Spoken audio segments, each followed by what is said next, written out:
Welcome to our time together on the Parsha.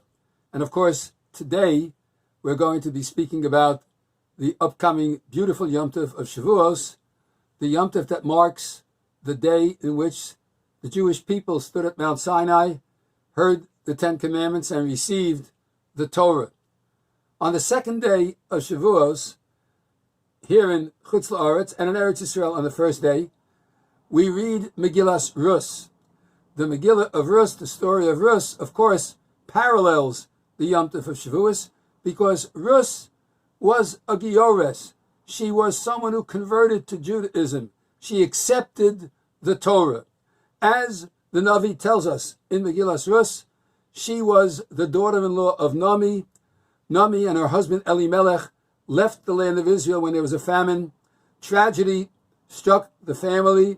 The two sons of Ruth and of Nami and Elimelech, Machlon and Chilion, passed away after marrying girls from Ammon and Moab, and Nami is left alone, and because her husband Elimelech also dies, and she's all alone, and she decides to go back to Beit Lechem, the house of bread, so to speak. She decides to go back to where she came from, and her two daughters-in-law, Ruth and Orpah, accompany her part of the way, and then Orpah turns back. That's a story in and of itself.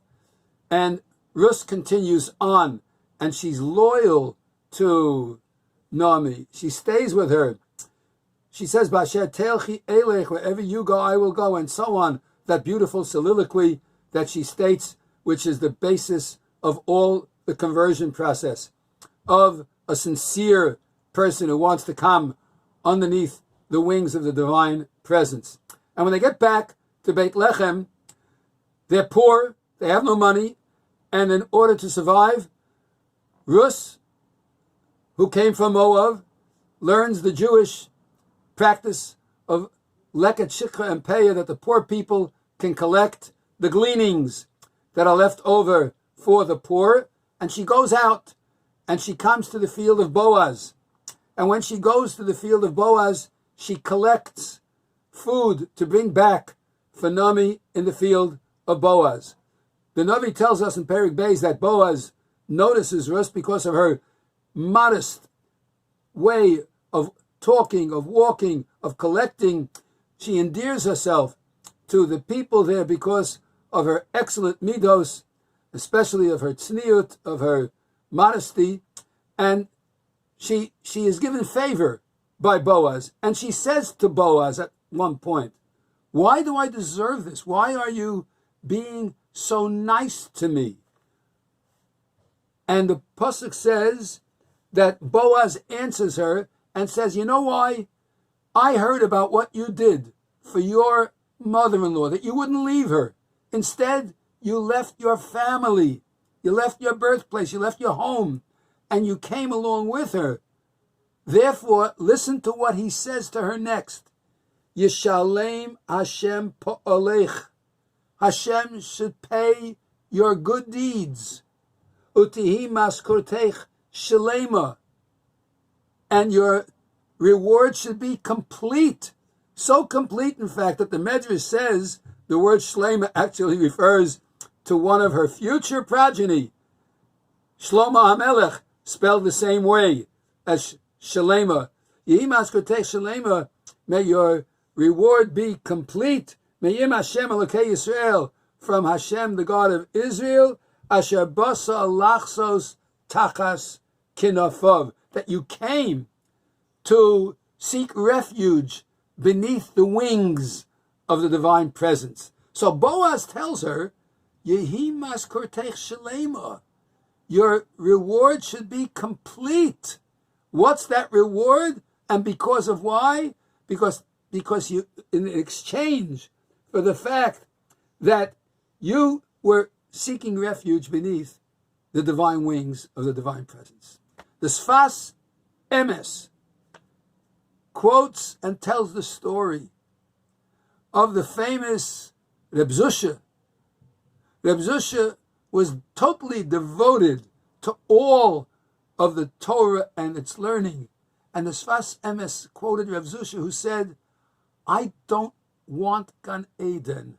I don't need the world to come as a reward, because just the fact that I live my life close to Hashem in the observance of the mitzvos, that in and of itself is the greatest reward. That is the life that is so good. I don't need Gan Eden. And the Sfas Emes said it's learned from this pasuk.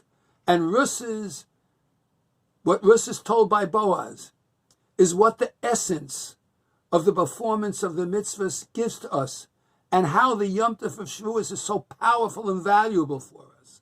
Because Boaz says, Yehi maskortech shleima, your reward should be complete. May im Hashem Elokei Yisrael, from God, the master of the law of Israel, asher basa lachsos tachas kedafav. You know what that reward is?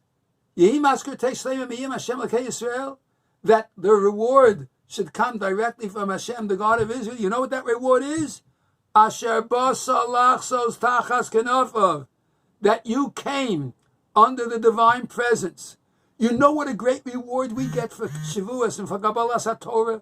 You know how fantastic is the reward for the Jewish people? It's not just the Gan Eden that is somewhere down the line in the future, but the reward for the Jewish people is in this world. It's in this world that we are blessed to be under the divine wings. We've sought refuge under the wings of the divine presence. Asher basa lachsos tachas kenafav, that you've come to seek refuge beneath the wings of the divine presence. Shavuos is a Yom Tov that is so great for the Jewish people. It's the foundation of all else, because we accepted the Torah, and that gives us our lives, our wonderful Shabbos, our wonderful Yom Tov. And despite everything, we wouldn't trade it in, just as Rav Zusha said, he doesn't need Gan Eden, but I need the life of living in this world under Hashem's divine presence.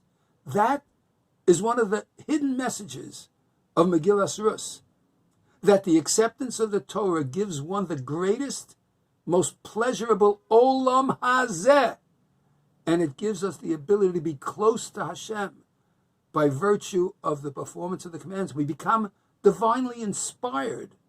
We become close to the divine presence by virtue of the deeds we do that are taught in the Torah.